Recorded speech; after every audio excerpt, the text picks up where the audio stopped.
au service de la politique juridique. Une fois engagé sur le fil du raisonnement, il s'arrangeait à maintenir tel un funambule l'équilibre qui doit exister entre la normativité et les besoins sociaux.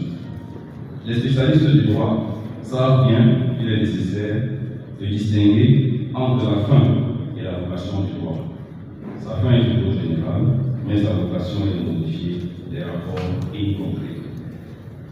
La production scientifique humaine prend souvent les allures de la participation à un procès dans lequel il est demandeur et le législateur défendeur. On peut à ce sujet constater, dans le respect du principe du contradictoire, cet échange de vertu de conclusion qui a déterminé en 1997 l'abrogation de la loi de 1974 sur l'exécution provisoire des décisions de justice en matière non répressive. La loi nouvelle, qui ne visait que l'exécution des décisions de justice, s'est avérée pour l'auteur relativement satisfactoire. Ce fut une bataille forcément remportée par ce plaisir. Par sa capacité subtile à vivre le droit comme un art, interprétant dit, le professeur Alain Jouen pouvait être assimilé à un scolastique.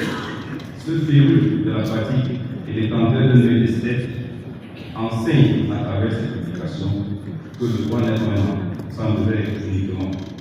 Il est également une pratique dans laquelle les règles doivent trouver une application complète et juste.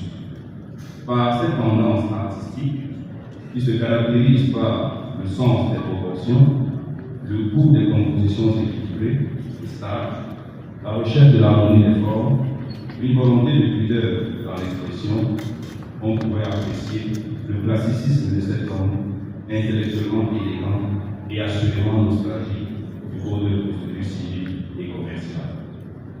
Cette raison perceptive à la lecture de l'ouvrage publié en 1999, les procédures servitudes de recouvrement et le droit d'exécution en droit d'âme.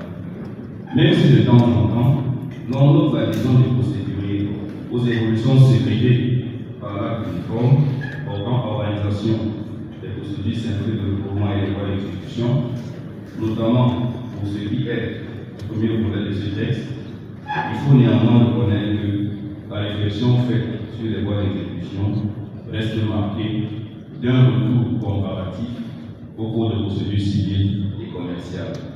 Visiblement, il y a des textes qui marquent et d'autres qui cherchent leur marque, surtout lorsque l'environnement devient mouvant et dynamique.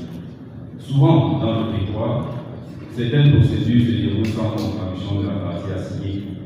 Le procès devient ainsi un langoureux monologue devant la carence du défendeur qui ne plaide pas. Au cours de l'instance qui mettait aux prises le timonier du droit privé et le législateur au sujet des comités d'entreprise, le dossier de procédure ne contenait pas les conclusions avec toute la partie défenderesse. Et pourtant, l'affaire avait été envolée depuis 1996, soit 4 ans après l'abolition du droit du travail. Nous utilisons une allégorie. Pour ce cas d'une typicité atypique, le professeur Alain Jouen a su faire montre d'une patience inlassable, au point où il a tiré sa référence. La lecture du législateur intervient par ses équipes et il nous rappelle la possibilité de produire ses conclusions en public. Peut-être aurait-il dû demander un renvoi ferme, puis une mise en délibéré de l'affaire, dans l'espoir de tirer satisfaction de son vivant d'une décision qui se serait réservée le droit d'apprécier en autre, avant de casser sa plume de chercheur. Ainsi est fait de dans son combat scientifique pour la restauration de la vérité, on a pu remarquer que les discours disparus de son vivant éprouvaient le désir de saisir le droit par un autre coup, notamment en publiant le carnet médical du patient à la faveur du lien qui l'unit à son médecin et qui fonde l'obligation de se dernier sur terre. Toujours est-il que la création de l'obligation pour le rapport contentieux qui nécessitera la construction d'un avocat qui sera chargé de le défendre. Aussi revient donc à la finesse de la logique discursive, argumentative, interprétative, qui constitue le supplément d'âme du procédurier qui est le poursuivant de l'étude.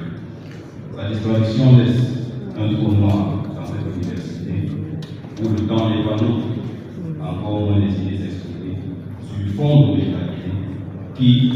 droit à la propriété intellectuelle intègre le front commun de la culture. Dans la chose, le nom et l'œuvre, votre riche contribution demeure exploitée jusqu'à ce jour, professeur Ayazone Diop. Par les magistères, animaux tous, une part et presque. Je vous remercie.